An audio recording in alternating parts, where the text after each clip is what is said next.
So we have a variety of drill bits to use in the shop. The most common that you're going to use 90% of the time is just a regular twist bit. As you can see, they come in a variety of sizes, ranging from about 1/64 to about 1/2 inch. And they just have a spiral cutter on them like this. And you can use these on wood, metal, some plastics, foams. It's kind of a general drill bit for all materials. Similar to the twist bit, we have grab points, which come in the same selection of sizes. But the difference you'll see is they have a sharp point on either end and in the center. These you only want to use in solid wood. The benefit of these is it's going to score the material as it's cutting and it's going to leave a cleaner hole.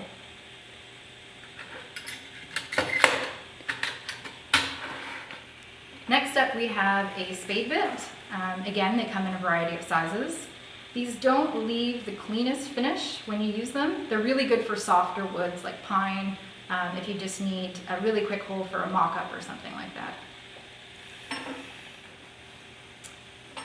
Here we have Forstner bits and multi-spur bits. They're very similar in the way that they have a point in the center. They also come in a variety of sizes. And what they're doing is scoring the material on the outside edge to, again, give you a clean hole while you're drilling.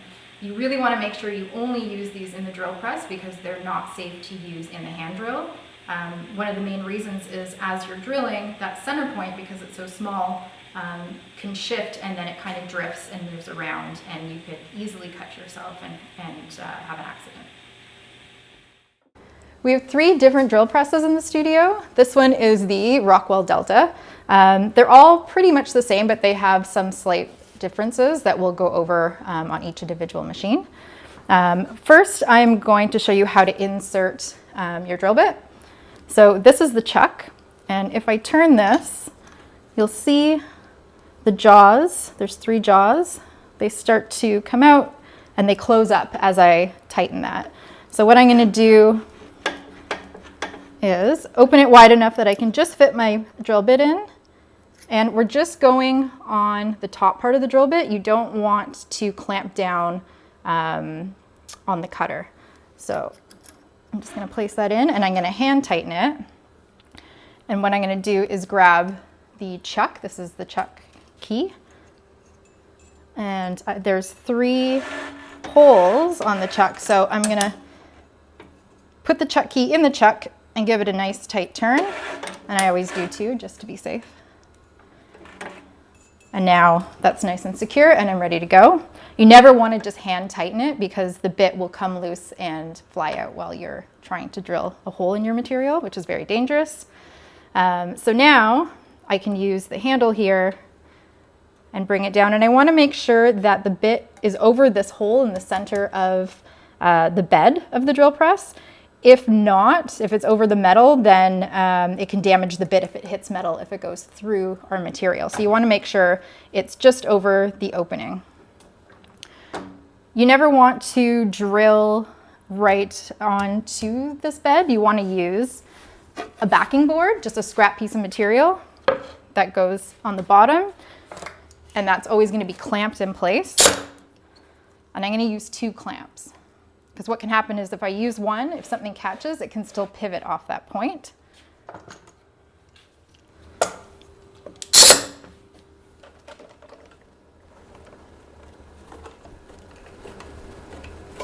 So now that's nice and secure and it's not going to go anywhere. An important thing to note when you're placing your bit into the chuck, after you tighten it with the key, make sure the key isn't stuck in the chuck before you start the machine up. You want to make sure it's removed and it's on a cord and it can just hang down behind it. So once we have everything ready to go, we're going to take our material and place it on our backup board. We want to make sure that we clamp this down as well, because if you're just holding it by your hand, the material can get caught in the drill bit and it can spin and it can hit your body, or it can pull your hand into the bit. So we're going to use another 2 clamps. And same thing, you want to use 2 so it doesn't pivot.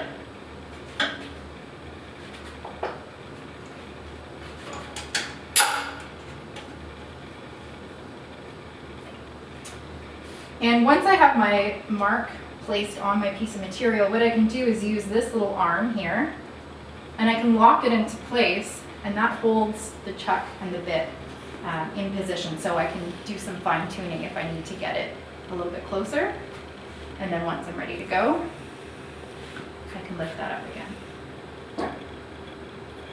Another thing I can do is set a depth stop. So say I don't want to drill all the way through my piece, there's a little dial on the side here. And if I lift this little cap up, I can spin this dial down. And what it does is it prevents the bit from going any further. So to set the depth stop, what I'm going to do is remove my clamp so my material's out of the way. And I can just place it right up against the drill bit. And now I can see how far down it's going to go. So if I want to make an adjustment, I can lift this little cap up and then turn that a little bit more until I get it at the desired depth. Another way to set the depth that is a little bit more accurate is bringing your bit down over your material so it's just touching, and then using this little handle to lock it in place. So now it's not going to lift up. And say I wanted a 1/4 inch hole, deep hole in my material, I can lift this up, and with my 6-inch ruler, I can bring this little dial down and mark it at a 1/4 inch. And then that way I know that's exactly how far it's going to go into my piece of wood. Yeah. And then once that's ready to go, I'm going to move my piece over and then clamp it back into place.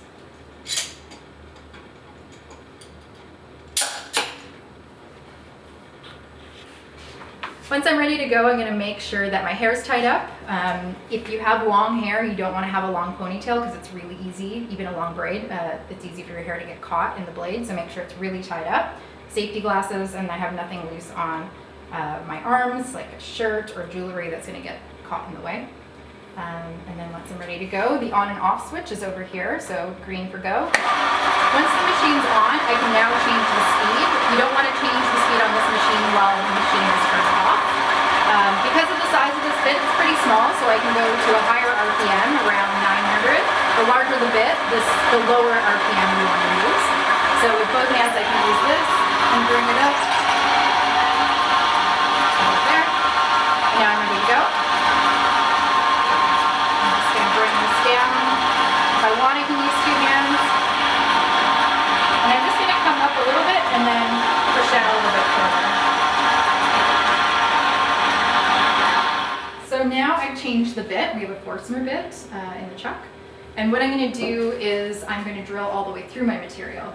So the way this is set up right now, the drill bit doesn't reach the bed. So what I want to do is raise it. This bed is really heavy, and you want to make sure that you're holding on really tight because it can drop and fall down to the stop at the bottom. So you want to get an extra set of hands and get a helper. And while you're both holding onto the bed, I'm going to take this handle and pull it towards me. And then we can both lift it and then lock it back in place. Thank you. And I'm going to give it a little wiggle because I want to make sure it's not loose and that's not going to drop once I start drilling. So what I'm going to do for this piece of material is I'm going to cut a series of holes so I can chisel out a mortise. So instead of clamping it down every time and moving it over, what I'm going to do is I'm going to set up a fence behind my piece. And that way, as I bring the bit down, every time I move it over, it's going to be in line with every hole that it drills. So I can use my lock just to position it where I want. And then I'm going to use clamps again on either side.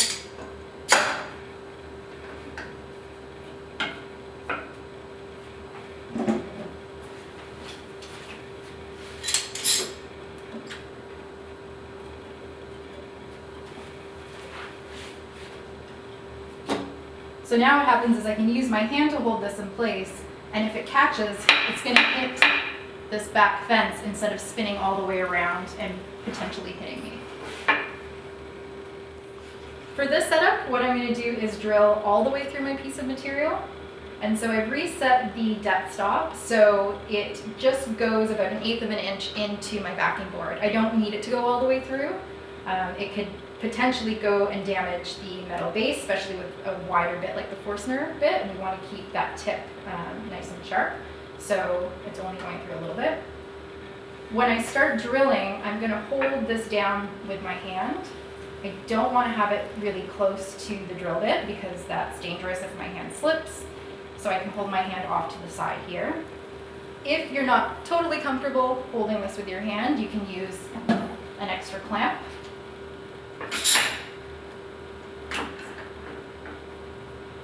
Just to lock it into place, and then I can hold my hand on this side, or I could even add an additional clamp on this side. This will prevent it from sliding back and forth as well. Because I'm using a Forstner bit, this is a little bit larger, so I'm going to slow down the speed just slightly. So when I turn the machine on, adjust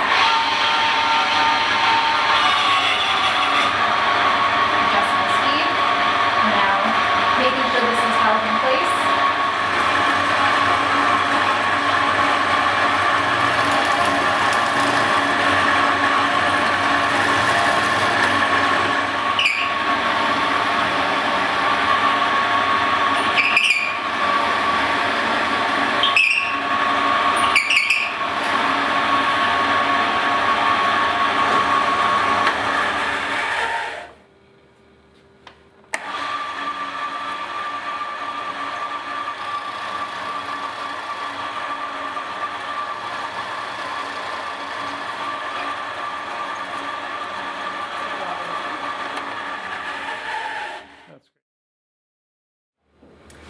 If you need to drill a hole on an angle in your workpiece, you can actually tilt the bed.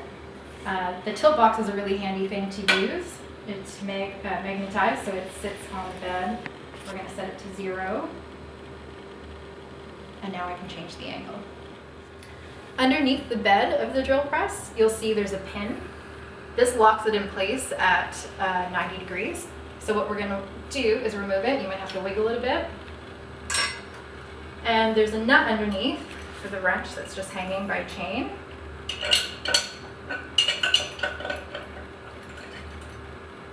So if I loosen that off slightly, I can now start to tilt the bed to my desired angle. And I can look at the tilt box to see. And then once I have it in the right place, I'm going to use the wrench and tighten it back up. I've only tightened it slightly.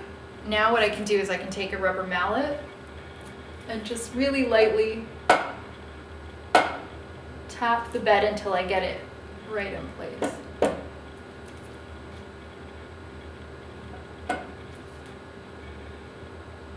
And then once that's where I want it, I'll just tighten it nice and snug. So once you're done, you're going to make sure you set the bed back to 90 degrees. What I'm going to do is loosen off the bolt. And then I'm just going to look through this little hole, and I can see where it aligns with the hole on the back of the press. And I'm just going to wiggle that back in place.